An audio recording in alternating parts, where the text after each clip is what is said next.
महाप्रभुଙ୍କ रथ निर्माण कार्य आगे चली।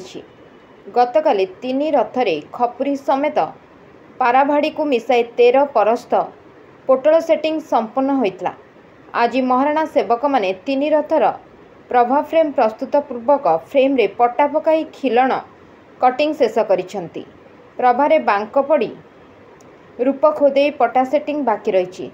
3 रथर बेदी सिंहासन प्रस्तुति पाई रथ 4 नाहका आग और पछ ढमकरे 5 गोटी लेखाएं 20 फुटिया जगत पृष्ठ श्रेणी पड़ी कंटा बसिवा शेष होईछि। 3 रथर 4 कोण मानक छाड़ी बेदी चारिपटे पट्टा बाड़िया कार्य जारी रही। 3 रथ को द्वार बेढ़ा उठिबा परे खाली थिबा एही कोण गुड़िकरे पट्टा पका कार्य संपूर्ण होइथाय। रूपकार सेवक माने 3 रथर शेष 2टी लेखाएं नाट गोड़े राहु रूप खोदे कार्य शेष पर्यायर पहुंची।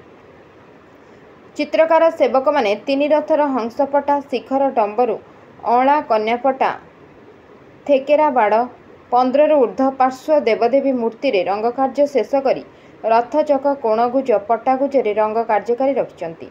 दोलवेदी अस्थायी कमारशाल ओझा सेवक माने 3 रथर 10टी लेखाएं सिंहासन कुंडी कंटा धूली दंडा कंटा एवं प्रभा कंटा निर्माण जारी रखिछंती।